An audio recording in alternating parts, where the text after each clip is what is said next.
Car सफलता group देख रहे हैं और यहाँ पर हम आज बात कर रहे हैं बीए फर्स्ट ईयर बीकॉम जो है अकाउंट के जो आपका बुक है उसके जो है पेपर का। तो चलिए बगैर देर के हुए शुरू करते हैं। हम यहाँ पर बीकॉम वाणिज्य बीए कॉमर्स के प्रथम वर्ष के कुछ जो है पढ़ाई के बारे में, और ये पढ़ाई जो है आपका फर्स्ट नंबर बुक से लिया गया है और ये हमारा पहला नंबर चैप्टर है और चैप्टर का नाम है वित्तीय लेखांकन। तो वित्तीय लेखांकन में लेखांकन का विकास उद्देश्य एवं क्षेत्र को आज हम जानेंगे। लेखांकन का आस क्या है, विकास इसका क्या है, उद्देश्य एवं इसका क्षेत्र क्या है, इसके विषय में आज हम चर्चा करेंगे।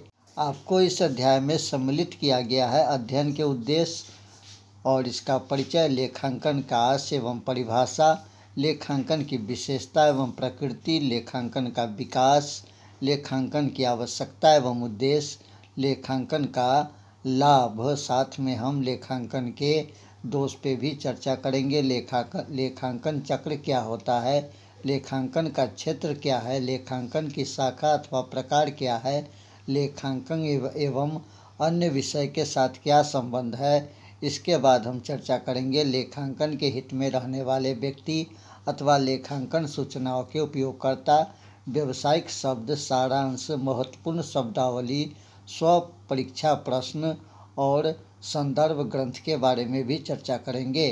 तो चलिए शुरू करते हैं हमारा आज का। तो सबसे पहले जो है लेखांकन के उद्देश्य जो है अध्ययन के उद्देश्य को जानते हैं। तो लेखांकन का आशय एवं परिभाषा को यहाँ पर समझ सकेंगे। लेखांकन के विकास की जानकारी हम यहाँ पर प्राप्त कर सकेंगे। लेखांकन के उद्देश्य एवं आवश्यकता तथा लाभ को हम जान सकेंगे। इसके बाद चलिए इसका परिचय जानते हैं कि लेखांकन का हम यहाँ पर परिचय जान रहे हैं। तो यहाँ पर देख लीजिए लेखांकन का परिचय। लेखांकन में व्यावसायिक लेन देन को लिखा जाता है। प्राचीन काल में लेखांकन की बहुत कम आवश्यकता थी क्योंकि लेन देन कम होते थे। स्वयं व्यवहारों का लेखा रखना व्यक्ति स्वयं आदि के लिए आवश्यक होता है क्योंकि बड़ी संख्या में होने वाले लेन देन को याद रखना संभव नहीं होता है। एक प्राचीन कहावत है, पहले लिख बाद में दे भूले पर कागज। यह कहावत लेख रखने की आवश्यकता को बताती है। आगे हम यहाँ पर जानते हैं कि सभी व्यवसायी यह जानने के लिए उत्सुक रहता है कि उसका व्यवसाय लाभप्रद चल रहा है, व्यवसाय की क्या संपत्ति है, किन पक्षों से कितना धन लेना तथा देना है, कार्यशील पूंजी कितनी है तथा आर्थिक स्थिति कैसी है। ये सभी सूचना उसे प्रदान करती है। ये काफ़ी महत्वपूर्ण चीज़ है। आप कलम और पेन कॉपी रख लीजिए और जो विशेष चीज़ आपको यहाँ पर जो दिखाई देता है उसे आप नोट करते हुए चलिए। यानी कहने का तात्पर्य कि सभी व्यवसाय जो है जो व्यापार करते हैं वो जानने के लिए यहाँ पर उत्सुक रहते हैं कि उनका व्यवसाय लाभ में चल रहा है या व्यवसाय हानि में चल रहा है, व्यवसाय की क्या संपत्ति है ये सभी जानना चाहते हैं, किन पक्ष को कितना धन लेना है तथा किन पक्ष को कितना धन देना है, उनके पास कार्यशील पूंजी कितनी है तथा आर्थिक स्थिति उनकी कैसी है। ये सब सूचना उसे लेखांकन ही प्रदान करता है। चलिए लेखांकन की परिभाषा एवं आशय को जानते हैं। तो आइए जानते हैं लेखांकन की परिभाषा एवं आशय का। लेखांकन एक तरीके पर आधारित कार्य है जो विभिन्न खाते के शेष का पता रखने के लिए एक नियत क्रमबद्ध प्रक्रिया अपनाने पर आधारित होता है। लेखांकन विधि होती है जिसमें वित्तीय सूचना एकत्रित की जाती है, उन्हें प्रक्रिया को तैयार किया जाता है, वित्तीय सूचना तथा रिपोर्ट के रूप में उसका सारांश तैयार किया जाता है। जब एक व्यवसाय कोई लेन देन करता है तो इसके प्रभाव को लेखा जोखा सिस्टम लेखातंत्र में रखा जाता है। लेखातंत्र की परिवर्तन की प्रक्रिया को रिकॉर्ड का एक तरीका है जो नए लेन देन से होता है। नए लेन देन का रिकॉर्ड रखने के बाद रिपोर्टिंग की जाती है। लेखांकन एक संस्था की वित्तीय स्थिति व लेन देन के विस्तृत रिपोर्ट होती है। व्यवसाय संस्था की पुस्तकों को तैयार करना, उसको बनाए रखना, उनका अंकक्षेपण करने विधि का तरीका है। वित्तीय स्थिति का विश्लेषण करने की एक कला व एक व्यवसाय खरीद बिक्री ऊपरी व्यय आदि के अध्ययन से व्यवसाय को चलाए रखने वाले का निर्धारण ही लेखांकन है। ऐसा कहा जाता है कि लेखांकन व्यवसाय की भाषा है। काफ़ी महत्वपूर्ण पॉइंट है कि लेखांकन व्यवसाय की एक भाषा है, इसे आप नोट कर लीजिएगा। लेखांकन व्यवसाय की एक भाषा है। एक संस्था की क्रियाकलाप समझने के लिए उसका वित्तीय विश्लेषण पत्र बहुत सही होना चाहिए। लेखांकन की कुछ परिभाषा अग्रवत है। सीमित तथा एवर्सन के अनुसार लेखांकन आर्थिक क्रियाओं के परिणाम को मापने वाला और व्यक्त करने का साधन है। यहाँ पर ये भी आप यहाँ पर याद कर लीजिए कि यहाँ पर जो है सीमित एवं एवर्सन के अनुसार लेखांकन जो है आर्थिक क्रियाओं के परिणाम को मापने तथा व्यक्त करने का साधन है। यहाँ पर अगला जो है बोलते हैं रॉबर्ट एन एंथनी के अनुसार, ये भी आप जो है नोट कर लीजिएगा। रॉबर्ट एन एंथनी के अनुसार लगभग प्रत्येक व्यवसाय इकाई में लेखांकन पद्धति होती है। लेखांकन पद्धति व्यवसाय से संबंधित सूचना को मौद्रिक रूप में एकत्रित कर सारांश बनाने का, विश्लेषण करने का तथा व्याख्या करने का साधन है। तो ये भी काफ़ी महत्वपूर्ण पॉइंट है, इसे भी आप नोट कर लीजिएगा। अमेरिका के साइंटिफिक पब्लिक अकाउंटेंट्स की शब्दावली समिति के अनुसार लेखांकन व्यवसाय लेखों और घटनाओं में जो कम अधिक रूप से वित्तीय प्रकृति की प्रभावीपूर्ण ढंग से मौद्रिक रूप में लिखने, वर्गीकृत करने, विशिष्ट ढंग से सारांश बनाने, उनके परिणाम को निर्वचन करने की कला है। ये अमेरिका अकाउंटेंट्स की शब्दावली समिति के अनुसार ये बात कहा गया है। तो इससे यह स्पष्ट होता है कि लेखांकन के अंतर्गत व्यावसायिक व्यवहार एवं घटनाओं का वित्तीय प्रकृति होती है। प्रारंभिक पुस्तकों में अभिलेख किया जाता है, उनकी ख्याति की जाती है और लेखा अवधि के समाप्ति होने पर तलपटल द्वारा उनका सारांश तैयार किया जाता है। तलपटल की सहायता से अंतिम खाता तैयार होता है और लाभ हानि ज्ञात करते हैं। संपत्ति व दायित्व का ज्ञान प्राप्त करने हेतु अंतिम खाते के परिणाम की व्याख्या करते हैं। चलिए अब जानते हैं लेखांकन की विशेषता एवं इसकी प्रकृति क्या है। तो नंबर 1 में जानते हैं लेखांकन की विशेषता प्रकृति को समझ रहे हैं। लेखांकन एक कला है। लेखांकन एक कला है। लेखांकन व्यवसाय की आकार व प्रकृति तथा लेन देन के प्रकार को दर्ज करती है। इस प्रकार लेखा जोखा रखने का सबसे अच्छा तरीका दिखाकर व्यावसायिक लेन देन को वर्गीकृत करने व सारांश रूप में प्रस्तुत करने हमें वित्तीय परिणाम प्राप्त करने के योग बनाती है। इस प्रकार लेखांकन एक कला है। काफ़ी महत्वपूर्ण पॉइंट है, इसे भी आप नोट कर लीजिएगा क्योंकि लेखांकन एक कला है। लेखांकन व्यवसाय की आकार, व्यवसाय का कितना आकार है, व्यवसाय की प्रकृति क्या है तथा उनके लेन देन का प्रकार दर्ज करता है। इस प्रकार यह लेखा जोखा रखने का सबसे अच्छा तरीका दिखाकर व्यावसायिक लेन देन को वर्गीकृत करके उसका सारांश रूप में प्रस्तुत करके हमें वित्तीय परिणाम प्राप्त करने के योग बनाता है। इस प्रकार हम कह सकते हैं कि लेखांकन एक कला है। चलिए आगे जानते हैं। लेखांकन को कला माना गया है। AICPA के अनुसार लेखांकन व्यवसाय के लेख एवं घटनाओं के जो पूर्णतः या आंशिक रूप से वित्तीय संबंधित होता है, मुद्रा में प्रभावपूर्ण विधि से लिखने, वर्गीकृत करने और सारांश में व्यक्त करने एवं उनके परिणाम की व्याख्या करने की ये कला। तो ये भी पॉइंट आप जो है यहाँ पर नोट कर लीजिएगा। चलिए आगे जानते हैं। लेखांकन एक विज्ञान है। तो जैसा कि आप पिछले कक्षा में पढ़ चुके हैं कि किसी भी काम को क्रमबद्ध पूर्वक सावधानी से करने के प्राप्त ज्ञान को ही विज्ञान कहते हैं। तो उसी प्रकार लेखांकन एक विज्ञान भी है। लेखांकन एक विज्ञान है। इसमें विषय वस्तु का क्रमबद्ध तथा व्यवस्थित अध्ययन किया जाता है। तो ये विज्ञान क्षेत्र में भी है कि क्रमबद्ध और व्यवस्थित रूप से लेखांकन के अपना सिद्धांत व नियम है।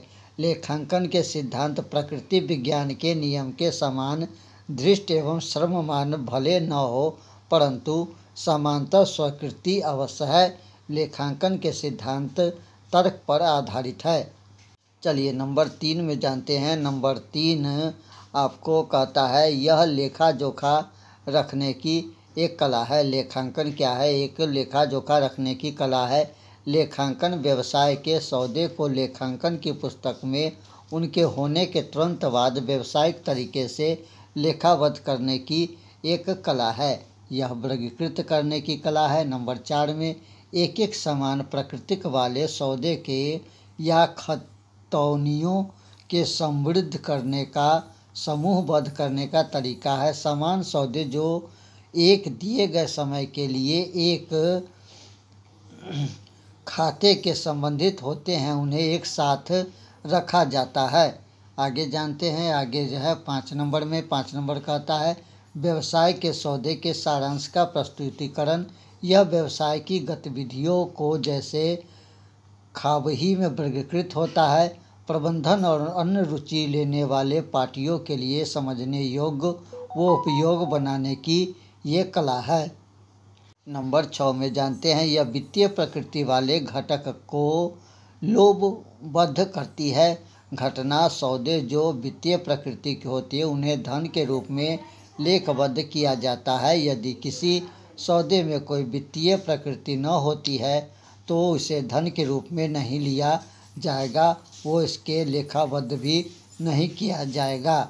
नंबर 7 को जानते हैं यह धन के रूप में सौदे का लेखाबद्ध करता है। सौदे और अर्थपूर्ण बनाने के लिए इसे धन के रूप में व्यक्त किया जाता है। उदाहरण के लिए यदि व्यवसाय में 15 मशीनें तथा 15 भवन इत्यादि है, जब तक उन्हें धन के रूप में व्यक्त नहीं किया जाता तब तक तुलना करने या उद्देश्यों के लिए जोड़ना वो काम में लेना संभव नहीं है।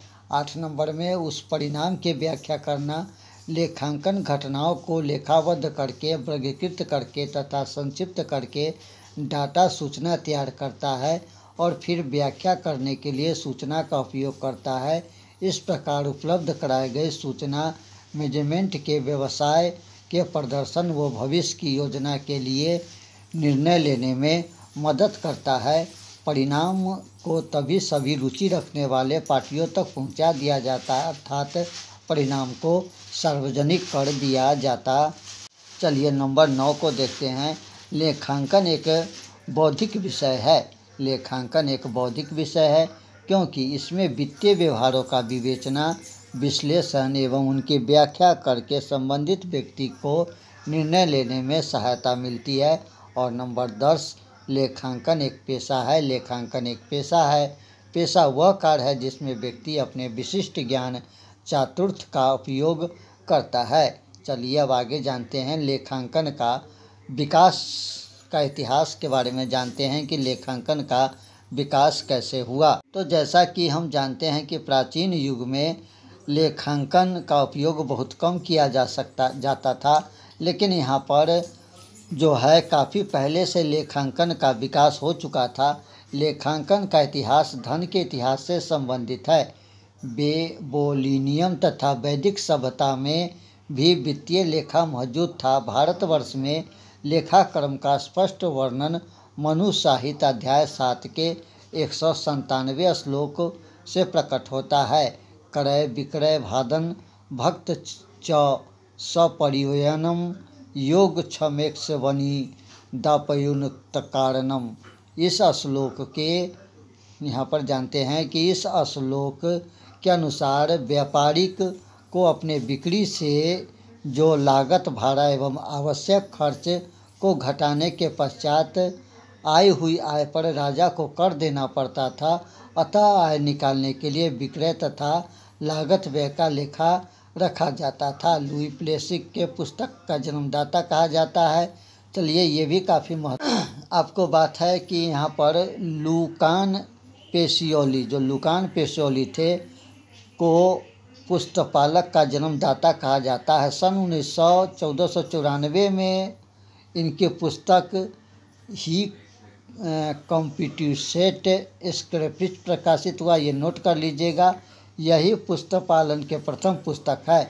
वास्तव में यह तो गणित की पुस्तक थी, परंतु उस समय के पुस्तक की एक विधि का वर्णन भी किया गया था। और ये भी याद कर लीजिएगा कि इसका अंग्रेजी अनुवाद हग होल्ड कैसल ने सन 1543 में किया। बाद में 17वीं सदी में पश्चिमी यूरोप में पुस्तपालन की इटालियन प्रणाली में अनेक परिवर्तन हुए, जो हॉलैंड में सन 1605 में प्रकाशित स्टीवन नामक पुस्तक और इंग्लैंड के मोलिनेस का सन 1662, 1636, 1656 एवं 1686 की पुस्तक में प्रकट होता है।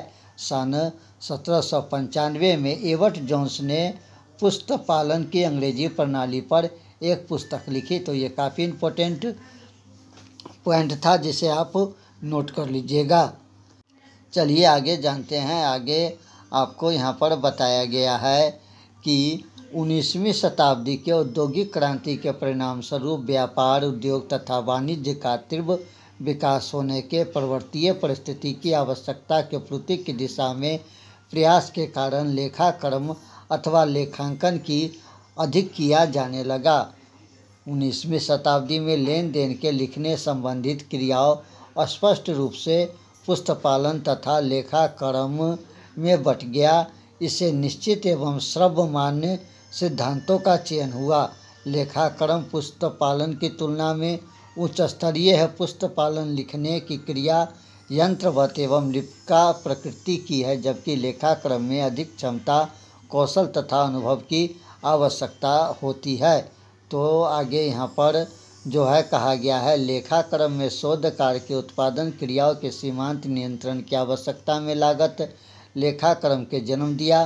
प्रथम विश्व युद्ध के पश्चात प्रबंधन लेखाक्रम का उदय हुआ। विनियोग करने वाले जनता के हितों की रक्षा करने वाले ब्रह्म अंकेक्षण प्रारंभ लेखाकार अब विनियोजन अंशधारी समाज तथा राज्य के प्रति उत्तरदायी हो गए। सन 1949 में ये भी आप याद कर लीजिएगा कि सन 1949 में institute of chartered accountant of India की तथा कलकत्ता में institute of cost and works accountant of India नामक संस्था की स्थापना हुआ। काफ़ी महत्वपूर्ण है। यहाँ से ये पॉइंट जो है आप जो है हर परिस्थिति में इसे नोट कर लीजिए कि सन 1949 में institute of chartered accountant of India की तथा कलकत्ता में institute of custom and works accountants of India नामक संस्था की स्थापना हुआ। अब जानते हैं लेखांकन की आवश्यकता एवं उद्देश्य यहाँ पर क्या है। तो लेखांकन की आवश्यकता एवं उद्देश्य के बारे में जानते हैं। तो लेखांकन की आवश्यकता एवं उद्देश्य व्यवसाय का लाभ हानि ज्ञात करना, व्यवसाय के लाभ हानि की मात्रा ज्ञात करना, व्यवसाय की उन्नति अवनति का पता लगाना, वैधानिकता यदि संबंध में कोई हो तो इसकी पूर्ति करना, व्यापार की संपत्ति एवं दायित्व का पता लगाना, व्यवसाय की वास्तविक वित्तीय स्थिति को प्रकट करना। 7वां नंबर में व्यवसाय के देनदार लेनदार को ज्ञात करना, कर्मचारी की त्रुटि एवं कपटों का पता लगाना, कर निर्धारण के लिए आवश्यकता एवं सही सूचना प्राप्त करना, माल की स्थिति ज्ञात कर आवश्यक सूचना प्रदान करना, व्यवसाय में रोकड़ की स्थिति ज्ञात करना इत्यादि शामिल है। चलिए आगे जानते हैं लेखांकन के यहाँ पर लाभ क्या क्या है। व्यवसाय के खरीद बेचने में सहायक है, ऋण लेने में सहायता प्रदान करता है, व्यापारिक विवाद को सुलझाने में सहायता प्रदान करता है, तुलनात्मक अध्ययन में सहायता करना और 5 नंबर में साझेदार एवं खाते की राशि निर्धारित करने में सहायता प्राप्त करना, बड़े पैमाने पर उत्पादन करने में सहायता प्राप्त करना, कर्मचारी की त्रुटि एवं दोष का पता लगाने में सहायक और दिवालिया घोषित करने में सहायता करना। अब ये तो रहा लेखांकन के उद्देश्य फायदे। अब चलिए लेखांकन के कुछ दोष भी है, कुछ नुकसान भी है, उस चीज़ को अब यहाँ पर जान लेते हैं। तो यहाँ पर देखिए, यहाँ पर लेखांकन के जो कुछ दोष है उसको हम जानते हैं। लेखांकन के प्रमुख सीमाएं निम्नलिखित है। एक, पूर्ण संग्रह का अभाव होना। लेखांकन के सिद्धांत की कोई एक पूर्ण सूची उस पर नहीं है। भविष्य की योजना की उपेक्षा करना। वित्तीय लेखांकन भावी योजना की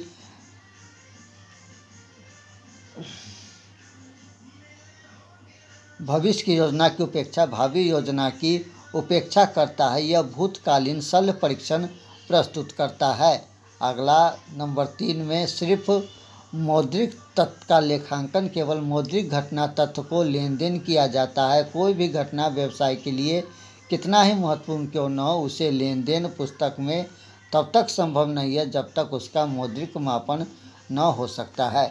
विश्लेषणात्मक विवरण का अभाव। लेखांकन में विश्लेषणात्मक विवरण का अभाव रहता है, जिससे उपक्रम को बढ़ा लाभ निश्चित करना कठिन हो जाता है।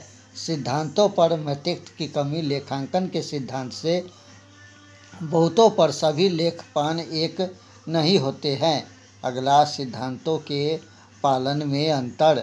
लेखांकन के सिद्धांतों के प्रतिपालन में बहुत से भिन्नता होने के कारण परिणामों में भिन्नता रहती है और तुलना में कठिनाई होती है। सीमित अवधि का चित्र। लेखांकन एक सीमित अवधि का ही चित्र प्रस्तुत करता है। अब जानते हैं लेखांकन चक्र क्या है। अकाउंटिंग प्रक्रम।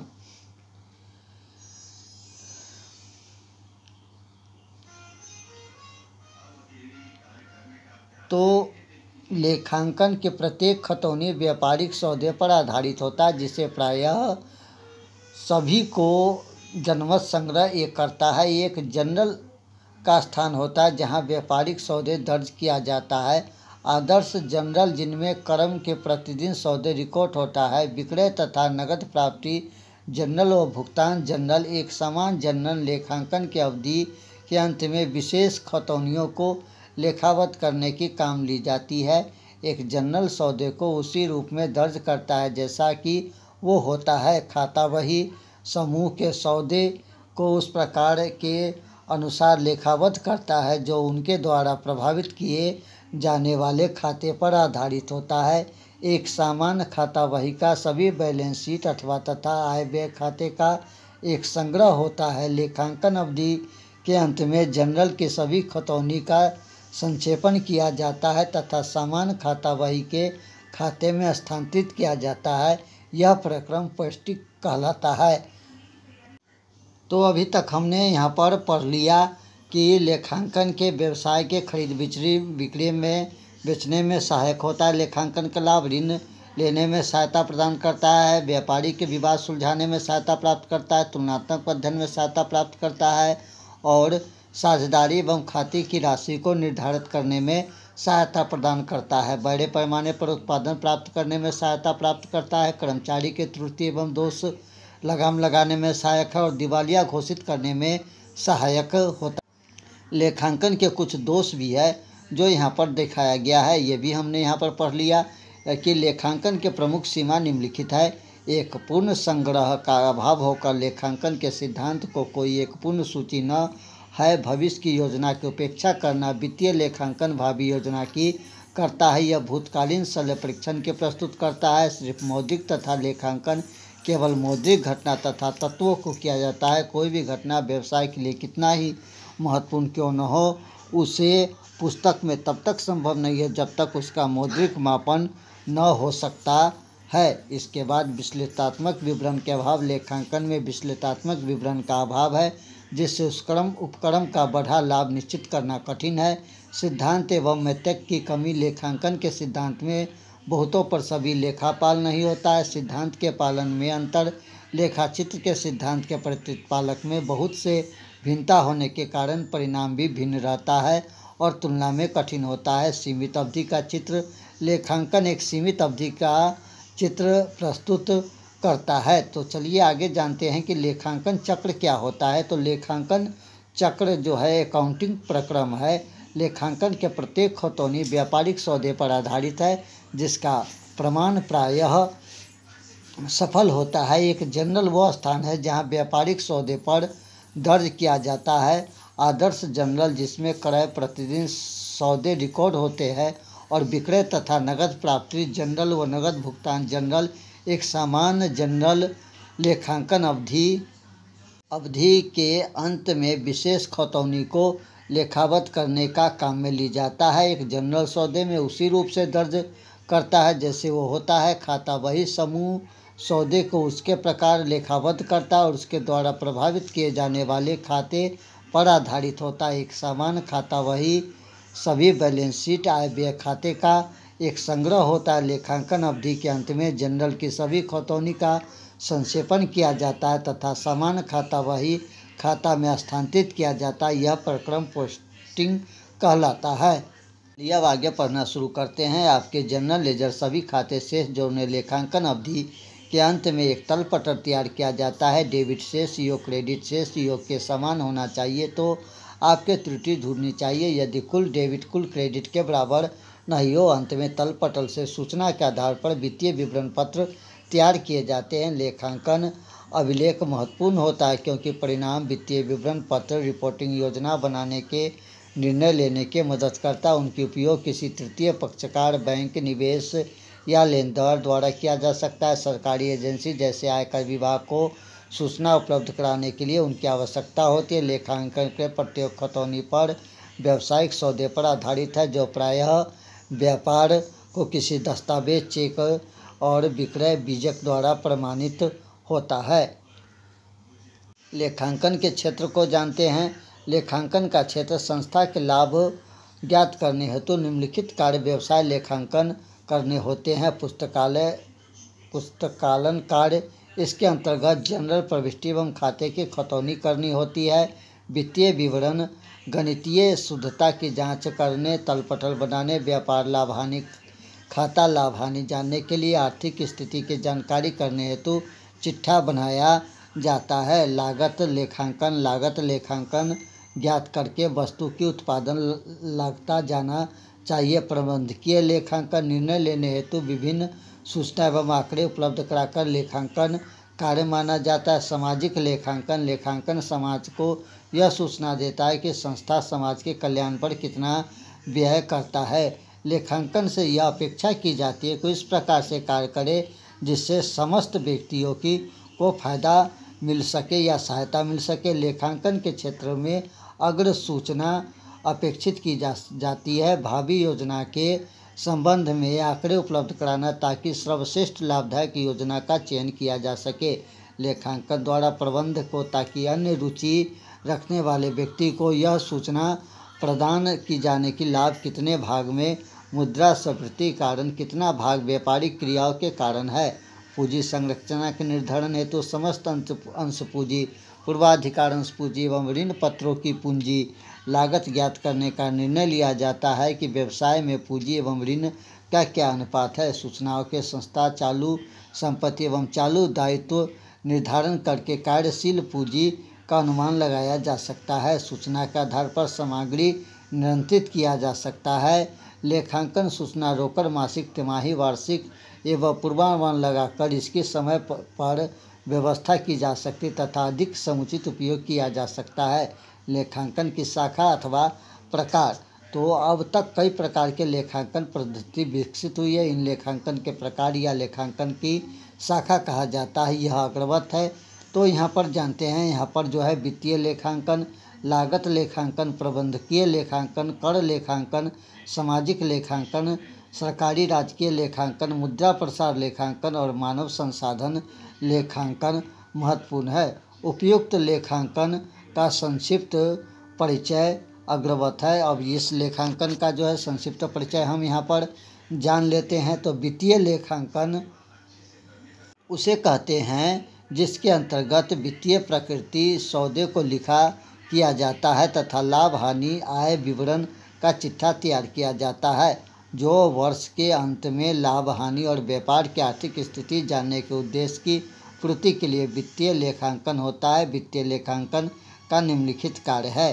नंबर 1 में लेन देन उपयुक्त बही में लिखना, आवश्यक खाते लाभ हानि खाते चिट्ठा तैयार करना, व्यवसायिक प्रणाली से संबंधित पक्षकारों को अवगत कराना। लागत लेखांकन, यह वित्तीय लेखा पद्धति सहायक है। यह किसी वस्तु या सेवा का लागत व्यवस्थित वैज्ञानिक विधि लेखा करने की प्रणाली है। इसके द्वारा वस्तु और सेवा का कुल लागत प्रति इकाई सही अनुपात लगाकर नियंत्रण भी किया जाता है। नंबर 3 में देख लीजिए प्रबंधकीय लेखांकन। यह लेखा विधि प्रबंधक वर्ग को आवश्यक सूचना प्रदान करता है। रॉबर्ट एंथनी के अनुसार प्रबंधन लेखांकन का संबंध उन लेखांकन सूचनाओं से है जो प्रबंधन के लिए महत्वपूर्ण होता है। कर लेखांकन विभिन्न कर जैसे आयकर, संपदा कर, बिक्री कर आदि के लिए विशेष प्रकार की लेख पद्धति अपनाई जाती है जिसे कर लेखांकन कहा जाता है। इसके बाद सामाजिक लेखांकन आता है। सामाजिक लेखांकन यह राष्ट्र की आर्थिक क्रियाओं की उचित ढंग से क्रमबद्ध करके लेखांकन है। सामाजिक लेखांकन किसी राष्ट्र को निर्धारित अवधि में सामाजिक आर्थिक परिवर्तन को प्रकट करता है। इसे राष्ट्रीय लेखांकन भी कहा जाता है। सरकारी लेखांकन वह लेखांकन पद्धति जिसे केंद्र सरकार, राज्य सरकार एवं स्थानीय सत्ता अपनाती है। सरकारी लेखांकन कही जाती है। सरकारी बजट बनता है। सरकारी लेखों में लेन देन का वर्गीकरण प्रशासनिक क्रिया लेन देन के प्रकृति के आधार पर किया जाता है। सरकारी लेखा प्रायः इस लेखा प्रणाली पर आधारित रहता है जिसका उद्देश्य उन खाते को शेष निकाला जाता है जिनमें सरकार, बैंकर, ऋणदाता और ऋणियों के हैसियत में होता है। मुद्रा प्रसार लेखांकन प्रत्येक वस्तु में मूल्यों की वृद्धि होती है। मुद्रास्फीति की स्थिति व्यवसायिक जगत के आर्थिक परिणाम की तुलनीय एवं निरर्थक बना देता है। मुद्रा प्रसार के दुष्परिणाम का प्रभाव शून्य कर वास्तविक परिणाम की जानकारी करने के लिए मुद्रा सूचकांक की मदद से लाभ हानि खाते चिट्ठे की अस्थायी संपत्ति मूल्य को समायोजित किया जाता है और इसे मुद्रा प्रसार लेखांकन कहते हैं। मानव संसाधन लेखांकन उपक्रम की स्थिति विवरण और लाभकद सुनिश्चित करने के लिए उसकी मानव संपत्ति सर्वाधिक महत्वपूर्ण घटक है। इसे लेखांकन की प्रणाली मानव संसाधन लेखांकन कहा जाता है। चलिए आगे जानते हैं हमारा लेखांकन एवं अन्य विषय। तो लेखांकन के साथ अन्य विषय लेखांकन के सांख्यिकी हुआ, लेखांकन का प्रबंधन हुआ और आगे यहाँ पर लेखांकन का गणित हुआ। इसके बाद लेखांकन का अर्थशास्त्र हुआ। लेखांकन एक मानव प्रणाली है। लेखांकन के हित में रखने वाले व्यक्ति, तो लेखांकन के हित में रहने वाले व्यक्ति व्यवसाय उद्योग से प्रभावित होता है। ऐसे संस्था या विकास संबंधी सूचना को प्राप्त करना चाहता है जो लेखांकन के माध्यम से तैयार होता है।